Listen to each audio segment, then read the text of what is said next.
गुन्जाउने यो हो रेडियो सान्वी 96.4।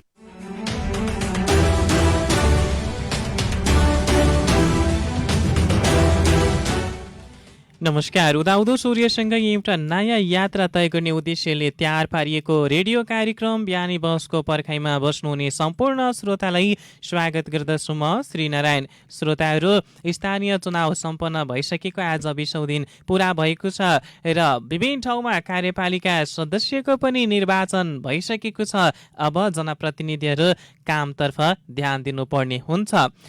यसै सन्दर्भमा रहेर आज हामी कुराकानी गर्नका निम्ति आउँदैछौँ बारा जिल्लाका एकजना चर्चित प्रतिनिधि जसले काङ्ग्रेसबाट टिकट पाए तर आफूले भनेका वडा अध्यक्षलाई टिकट काङ्ग्रेसले नदिँदा उनले स्वयं त गाउँपालिका अध्यक्षकै टिकट फिर्ता गरिदिए र विवेकशील साझा पार्टीबाट टिकट लिएर कन्फिडेन्सली रूपमा उनले टिकट फिर्ता गरेका थिए र उनीमा एउटा कन्फिडेन्स थियो म जितिहाल्छु भनेर र अर्कै पार्टीबाट जसको त्यहाँ नाम चर्चा केही थिएन त्यो पार्टीबाट टिकट लिए अनि स्वतः उनी निर्वाचनमा विजय पनि हासिल गरेका छन्। सँगसँगै उपाध्यक्ष र वडा अध्यक्षलाई पनि जित दिलाएका छन्। किन यस्तो भएको होला र राजनीतिमा आफू अनुकूलताका व्यक्तिलाई अथवा आफूसँगै सहकार्य गरेर राम्रो काम गर्छन् भनेर चाहिँ टिकट नदिएको खण्डमा अन्त्य गएर लड्नुपर्ने अवस्था कसरी आयो र यति कन्फिडेन्स कसरी आयो म जित्न सक्छु भनेर र अब के गर्नुहुन्छ भन्ने विषयमा कुराकानी गर्नका लागि हामीले निम्ति आउँदैछौँ बाराको फेटा गाउँपालिकाका अध्यक्ष रुस्तम अन्सारीज्यूलाई। हेलो। हजुर हजुर, स्वागत छ यहाँलाई बिहानी बसमा। अब तपाईँ नेपाली काङ्ग्रेसबाट टिकट पनि पाउनु भएको थियो र एउटा विद्यानमा थियो गाउँपालिका अध्यक्षले नै वडा अध्यक्षहरूलाई चाहिँ टिकट दिने, तर त्यस्तो भएन। तपाईँले फेरि विवेकशील साझा पार्टीबाट टिकट लिएर जित्नुभयो। उपाध्यक्ष सहित तपाईँले गाउँपालिकामा वडा अध्यक्षलाई पनि जित दिलाउनु भयो भने चाहिँ यो चाहिँ कन्फिडेन्स कसरी आयो म जित्नै सक्छु, जुन पार्टी भए तापनि म यो गाउँपालिकामा आफू मेरो जित सुनिश्चित छ भन्ने चाहिँ कन्फिडेन्स कसरी आयो तपाईँमा? हेर्नुहोस्, पार्टी भनेको त एउटा माध्यम मात्रै हो। अब आफ्नो विचार र आफ्नो जुन कार्यशैली छ त्यही चाहिँ काम आउँदो रहेछ कि। हजुर, अब जनतामा त जनताको पनि अवस्था मैले हेरेको छु। अहिले एकदम जनता पनि हाम्रो एक्टिभ भइसकेछन्, बुझ्ने चेतनशील भइसके र मेरो जुन कार्यशैली थियो मैले जनताको लागि जे गरेका थिएँ ब्याकमा, हजुर, त्यसमाथि मलाई विश्वास। मैले जनताको लागि गरेको जनताले त त्यो बुझिरहेछ। अब यो काङ्ग्रेसले चाहिँ टिकटको गत वर्षमा मैले मेरो चुनावमा पनि यिनीहरूको चलखेलबाट नै मैले चुनाव हारेँ। हजुर, यो पालि पनि त्यस्तै चलखेल गरेका थिएँ। त्यो अवस्थामा मलाई चाहिँ कन्फर्म थियो मेरो जनताले मलाई चाहिँ छोड्दैन भन्ने म विश्वस्त थिएँ। त्यसैले चाहिँ मैले पार्टी छोडेर यो विवेकशील भन्नेको एउटा विवेकहरूको चाहिँ पार्टी हो। त्यहाँ चाहिँ बुद्धिजीवीहरू छन्, त्यहाँ हाम्रो दुःख र दर्दलाई र जनताको समस्यालाई बुझ्छन् भनेर चाहिँ त्यही बेला मैले त्यो जनता समक्ष गएर जनतासँग राय लिएर जनताको सामु मैले आफ्नो दुःख पोखेर चाहिँ उहाँहरूबाट नै निर्णय लिएर मैले यो। अब तपाईँले चुनाव पनि जित्नुभयो होइन? अब जनताको लागि म जितिसकेपछि यो गर्छु र त्यसमध्येको एउटा प्रमुख मुद्दा होला जुन चाहिँ यो गर्नै पर्छ भने के छ? अब अहिले हेर, अहिले म चाहिँ अहिले फिल्डमै छु।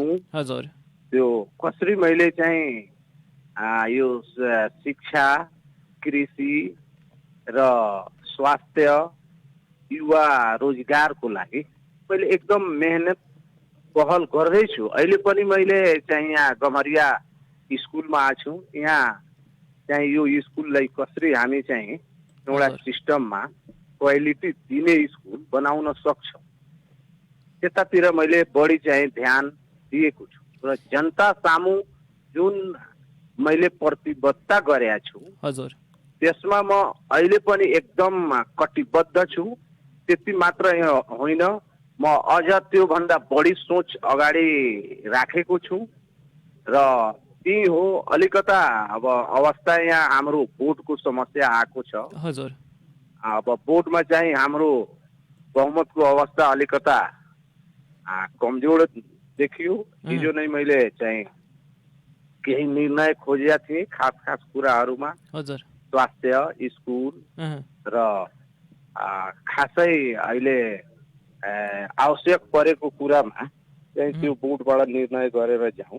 त्यहाँ अलिकता अहिले अवस्था अलि कमजोर चाहिँ भएको छ, तर त्यसलाई चाहिँ मलाई आशा छ भोलि अब यसलाई हामी सुधारमा लाग्छौँ, सबैलाई मिलाएर चाहिँ अगाडि बढ्छौँ र जुन जनता तपाईलाई अब नेपाल अधिराज्यभरि भन्नुपर्दाखेरि विवेकशील साझा पार्टीबाट तपाईँ एकल चुनाव जित्नुभएको, विवेकशील साझा पार्टीबाट अधिराज्यभरि कोही जित्या छैन, तपाईँ मात्रै हो।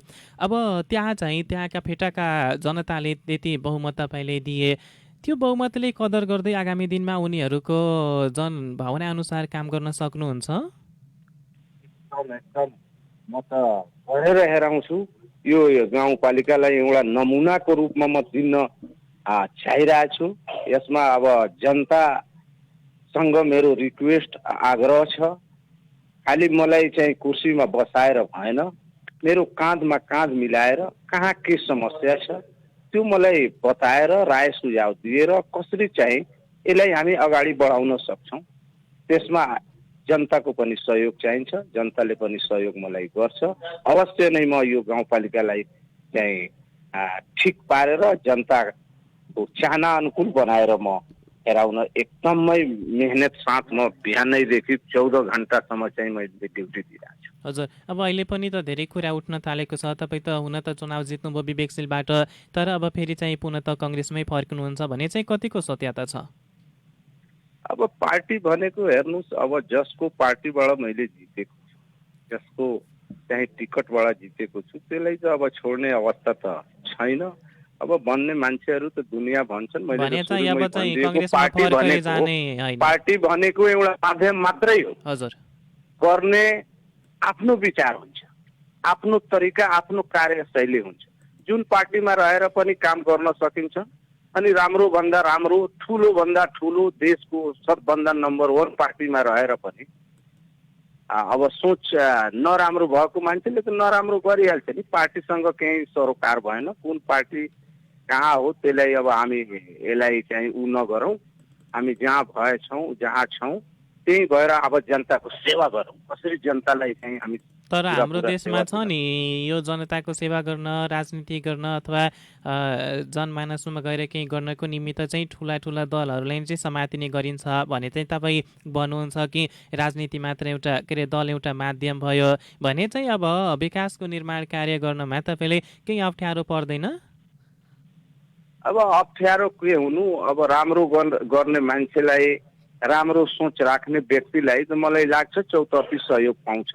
तर एउटा कुरा यो भनिरहँदाखेरि तपाईँले स्मरणै गर्नुपर्ने हुन्छ, केही दिन अगाडि चुनाव सम्पन्न नभइसकेको खण्डमा प्रधानमन्त्री, सामान्य प्रधानमन्त्री शेरबहादुर देउवाकी श्रीमती डाक्टर आजो राणा देउवाले भनेकी थिइन् जुन ठाउँमा चाहिँ कङ्ग्रेसको पालिका अध्यक्ष उपाध्यक्ष निर्वाचित हुँदैन हामी चाहिँ त्यहाँ बजेट पुर्याउँदैनौँ, पठाउँदैनौँ भने चाहिँ अब तपाईँलाई बजेट आउँछ कि नै, केही कुराहरू भएको छ कि नै? हुन त भाइ प्रधानमन्त्रीको अधिकारमा पनि छैन। नेपाल सरकार भनेको नेपाल चलाउने, नेपालको सम्पूर्ण जनता, सम्पूर्ण पार्टीप्रति चाहिँ चौतर्फी नजर राख्ने चाहिँ त्यो पोस्ट हो।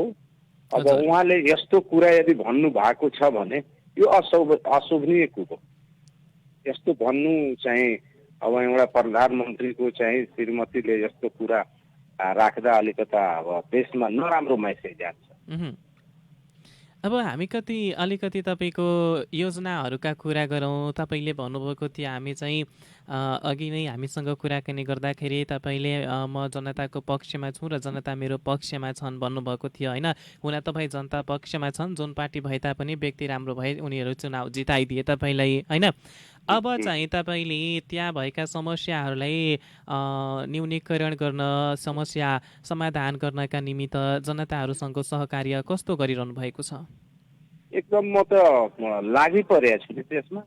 अब रहेको कुरा, अब सबै कुराको जानकारी सबैलाई हुँदैन। हजुर, म सकेसम्म आफू नै कोसिस गरिराखेको छु। त्यहाँ यदि खास गरी फेटा गाउँपालिकामा के कस्तोहरू उनीहरूलाई, फेटा गाउँपालिकाका जनतालाई के कस्तोहरू आवश्यकताहरू छ जुन चाहिँ गरिदिए भए राम्रो हुन्थ्यो? तपाईँले निरीक्षण गर्नुभयो चुनाव अघि अथवा अहिले गर्दै हुनुहुन्छ? अब अवस्था अब के भन्ने, अब अवस्था त थुप्रै छन्।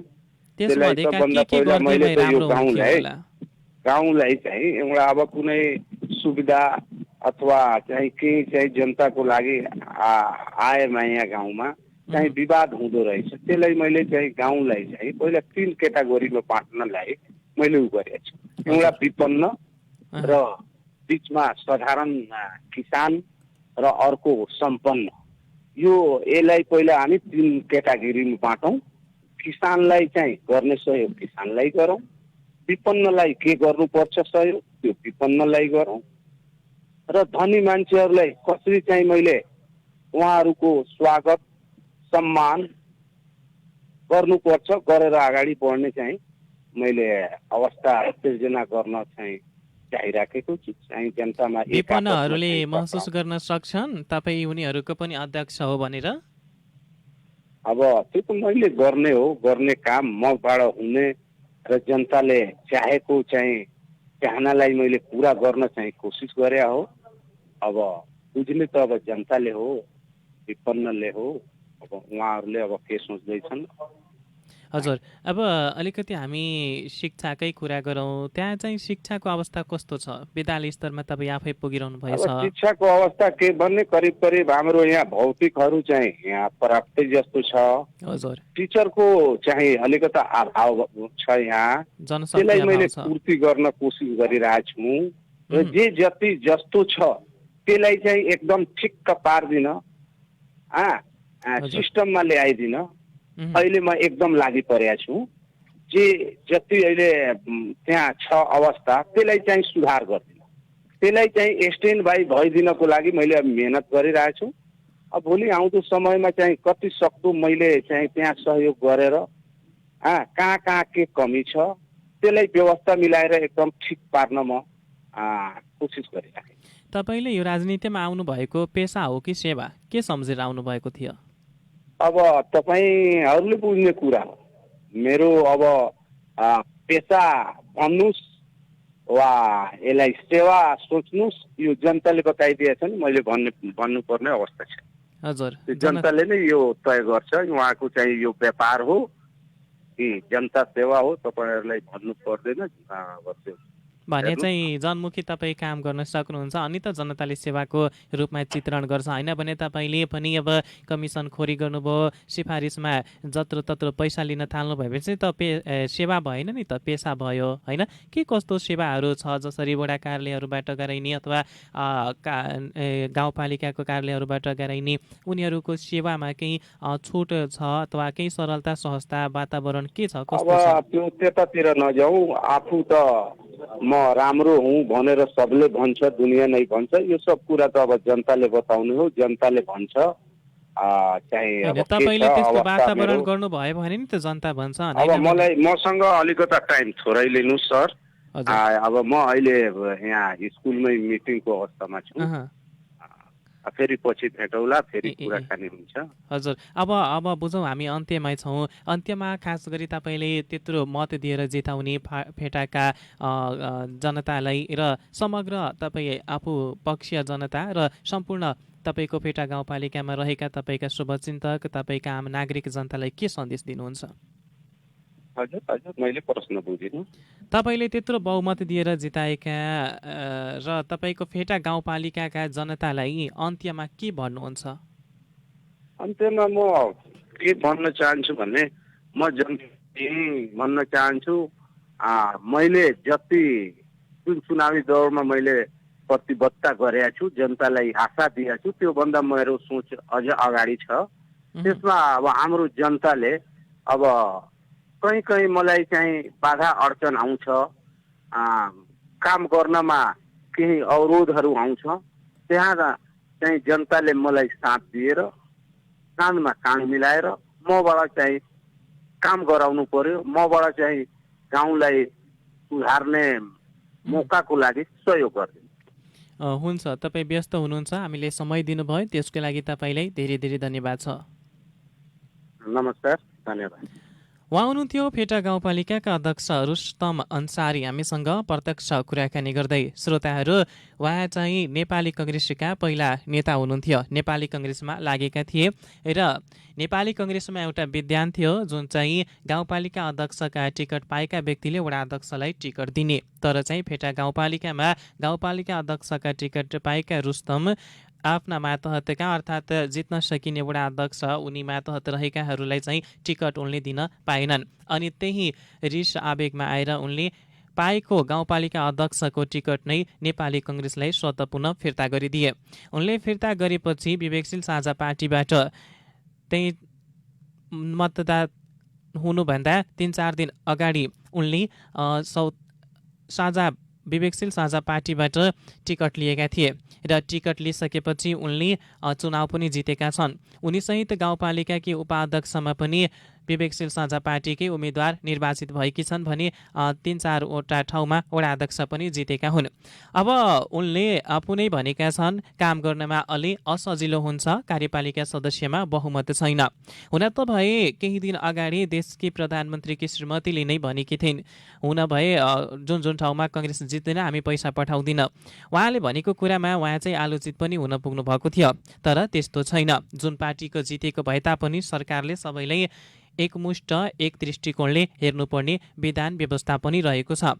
स्वतन्त्र ठाउँमा जितेका जनप्रतिनिधिले देशको विकासै गर्न सकिँदैनन् भने चाहिँ प्रचण्डले भनेका छन्, तर उनले नै प्रचण्ड विभिन्न ठाउँमा जितेका स्वतन्त्रलाई उनी पार्टी निकट भएको भन्दै 2 ठाउँका स्वतन्त्रतालाई मान्यता दिएका छन्। काठमाडौँ र धरानका स्वतन्त्रमा जितेका 2 जनालाई उनले यिनीहरू पूर्ण रूपमा स्वतन्त्र भएको र माओवादीकै कुराहरू उठान गरे जस्तै आफूलो कुरा उठान गरेर निर्वाचित भएको जिकिर गरेका छन्। त्यसै गरी तपाईँहरूलाई हामी बताउँ, पर्सा जिल्लाको कुराकानी गरिरहँदाखेरि बारा जस्तै अन्तर्कलह पर्सा जिल्लामा पनि कङ्ग्रेसमा देखिएको छ। यता पर्सा जिल्लाको बौद्धरमाई नगरपालिकाको कार्यपालिका सदस्य निर्वाचनमा जसपा र एमाले बीच गठबन्धन भइसकेपछि एउटा बौद्धरमाईमा नयाँ तरङ्ग आएको छ। बौद्धरमाई नगर कार्यपालिका सदस्यका निर्वाचनमा सत्तारूढ 5 दलीय गठबन्धन बाहेकको नियम विपरीत गएर सिंहासन शाहले आफूले एमालेसँग गठबन्धन गरेको भनेर उनको आलोचना हुन थालेको छ। यता तपाईँको विभिन्न ठाउँमा कार्यपालिका निर्वाचन भइरहेको छ। आज पर्सा जिल्लाको महानगर अर्थात् भनौँ मध्य प्रदेशकै एक महानगर वीरगञ्जमा पनि आज कार्यपालिका निर्वाचनको लागि मतदान हुने भएको छ र यहाँ 162 जनाले मतदान गर्नुहुने बताइएको छ र अस्ति 1 जना उम्मेद्वार विरुद्ध पनि उजुरी दर्ता भएको थियो। त्यस सम्बन्धमा थप जानकारी आइन सकेको छ। आज उनीहरूको मतदान पनि हुने भएको छ र अब पूर्ण रूपमा पालिकाले पूर्ण काम सम्पन्न गरिसकेपछि अब विकास निर्माण विभिन्न आयोजनाहरूमा अगाडि बढ्ने योजना गतिविधिहरू बढाउने भएका छन् र उनीहरूले घोषणा पत्र अनुसार काम गर्नुपर्छ भनेर जनताले पनि पटक पटक सचेत गराइरहेका छन्। हुन त भए घोषणा पत्रमा ठुला ठुला कुरा गरेका पहिला 2074मै जितेका स्थानीय जनप्रतिनिधि जनअपेक्षित काम गर्न नसक्दा 5 वर्षमा त जसोतसो गरेर जनताले बाध्य भएर झेलेका थिए। तर उनीहरूको जब मौका पाए उनीहरू फेरि उनीहरूलाई तह लगाइदिएका छन्। हुन त भए यिनीहरूले पनि पाठ सिक्नुपर्छ। जितेका यो 2079 का जनप्रतिनिधिले 2074 का जनप्रतिनिधिहरूलाई जसरी जनताले तह लगाए उनीहरूलाई कसरी लगाए समीक्षा गरेर आफूहरूले पाठ सिकेर जनअपेक्षित काम गर्नुपर्दछ। यदि यिनीहरूले पनि त्यस्तै गर्यो र एउटा तनासाह प्रवृत्ति देखायो भने 5 वर्ष जसो तसो जनताले झेल्न बाध्य हुन्छन्। तर आउने 5 वर्षपछि उनीहरूलाई पनि तह लगाउन समय लाग्दैन। जनता भनेको सर्वोपरि हो र जनता अब होसियार भइसकेको छ। राम्रो नराम्रो चिन्ने उनीहरूलाई सद्बुद्धि प्राप्त भइसकेको छ। पहिला परापूर्व कालदेखि चल्दै आएको बाउले अर्कालाई साउ भन्यो भने चाहिँ छोराले पनि भन्दै थियो, तर अहिले छैन। बाउले साउ भन्दैमा छोराले साउ भन्ने छैनन्। छोरा आफ्नो सङ्कल्प र दृढताको साथ आफ्नो खुट्टामा तयार भइसकेकाले अब कसैको पछाडि कसैले हिँड्ने छैनन्। तपाईँले दिनुहोस्, खान्छन् पनि, तर राम्रो व्यक्तिलाई छनौट गरेर मतदान गर्छन् भनेर उदाहरण पनि जनताले पस्किसकेका छन्। त्यही भएर होसियार हुनुहोस् जनप्रतिनिधि। तपाईँले पैसाको बलमा होइन, जनतालाई काम गरेर जनताको मन जित्न सक्नुहुनेछ र आउने 5 वर्ष कार्यकालको लागि तपाईँ पुनः रहन सक्नुहुनेछ। हुन तपाईँ पर्सा जिल्लामा 14 पालिका मध्ये एउटा बाहेक अरू 13 मा सबैजना नयाँ अनुहार आएका छन्। आलोचना र धेरै आरोह अवरोधको बावजुद पनि पर्साको छिपहरमाई गाउँपालिकामा एकल जनप्रतिनिधि जुन चाहिँ दोहोरो पल्ट अर्थात् दोस्रो कार्यकालको लागि निर्वाचित भएका हुन्, उनी हुन् मनोज कुमार गुप्ता। अरू ठाउँमा भने चाहिँ प्रतिनिधिहरू फेरिएका छन्। पर्सा जिल्लामा 21 वर्षका एउटा ठिटो युवा जस्तो चुनाव जितेका छन् र 21 वर्षदेखि तपाईँको 41, 42, 62 वर्षकासम्म चुनावमा निर्वाचित भएका छन्। योपालि जनताले युवा नेतृत्वलाई यो देशको र आफ्नो नेतृत्व गर्न जिम्मेवारी सुम्पेका छन् र युवा नेतृत्वले खासै जनतालाई अब निकास दिन सक्लान् त अथवा उनीहरूले केही नयाँ दिन सक्लान् त भने चाहिँ हेर्न बाँकी रहेको छ। विभिन्न ठाउँमा जनप्रतिनिधिहरू जितेका थिए र खास गरी देशका मुख्य घटक जुन चाहिँ सत्ता पक्षमा त कहिले विपक्षमा त कहिले सँगसँगै यात्रा गर्छन्, उनी दलहरूबाट आजित भइसकेका जनताहरू देशको केन्द्रबिन्दु राजधानी तथा भनौँ सबैजनाको दृष्टि अडिग हुने ठाउँ काठमाडौँमा स्वतन्त्रलाई नै भोट दिएर अत्याधिक भोटबाट जित हासिल गराइदिएका छन्। त्यहाँ बालेन्द्र शाह मेयरमा निर्वाचित भइसकेका छन्। तर त्यहाँ पनि एउटा नराम्रो सङ्केत पनि देखिएको छ। कार्यपालिका सदस्यमा पूर्ण पार्टीका थुप्रै पार्टीका 3-4 वटा पार्टीका प्रतिनिधिहरू भएकाले उनलाई काम गर्न अलि असहज हुन्छ कि भने आकलन गर्न थालिएको छ। तर सद्बुद्धि र विवेक पुर्याए बालेन्द्र त्यहाँ राम्रो काम गर्न सकिन्छ भने विज्ञहरू बताउन थालेका छन्। धरानमा कोही पनि सँगै नहिँडेका उनी चाहिँ एकजना स्वतन्त्र उम्मेद्वार जसले आफू राम्रो भोट ल्याएर स्वतन्त्रबाट जितेका छन्। प्रचण्ड पनि यी दुईजना स्वतन्त्र हुन् भनेर स्वीकारेका छन्। यता जनकपुरमा एकजना स्वतन्त्र उम्मेद्वार जितेका छन् जुन चाहिँ स्वतन्त्रताबाट जिते, तर उनको विजयी जुलुसमा नेपाली कङ्ग्रेस सहभागी भए। उनी त पहिला नगरका अध्यक्ष नेपाली कङ्ग्रेसका थिए र बीचमा चाहिँ गठबन्धन भइसकेपछि उनलाई निर्वाचनमा गठबन्धनको तर्फबाट टिकट नपाएपछि उनी रुष्ट भएर बेग्लै ठाउँमा गएर बागी उम्मेद्वारको रूपमा निर्वाचनमा होमिएका थिए। निर्वाचनमा होमिएपछि उनी निर्वाचित पनि भए, तर निर्वाचित भइसकेपछि विजय जुलुसमा कङ्ग्रेसका ठूला ठूला नेताहरू सहभागी भए। ती कुरालाई सङ्केत गर्दै प्रचण्डले संसद भवनमा नै बजेटमाथिको छलफलमा बोल्दै उनले भनेका थिए, त्यहाँ चाहिँ स्वतन्त्र जितेको छैन, पार्टीकै मान्छे हो। यद्यपि स्वतन्त्र भएको भए कङ्ग्रेसी किन त्यहाँ जान्थ्यो भने म स्वतन्त्रको रूपमा लिन चाहन भनी भनेका थिए। देशका थुप्रै ठाउँमा स्वतन्त्र जितेका छन्, तर उनीहरू एक साइडबाट स्वतन्त्रको रूपमा देखिएका छैनन्, किनभने बागी उम्मेद्वार थिए। जितिसकेपछि पुनः त सो पार्टीमै फर्किएको देखिएको छ। 5 वर्षमा जनताको जन भावना अनुसार काम गर्नुहोस्। हामी यही भन्दै आजको समय तालिका समय सीमा यही सकिएकोले प्रविधि कक्षमा बस्ने साथीलाई धन्यवाद दिँदै म श्रीनारायण भोलि अर्को प्रतिनिधि अर्को अतिथिलाई निम्ति आउने बाचा गर्दै तपाईँहरूको माझबाट छुटिन चाहन्छु। नमस्कार।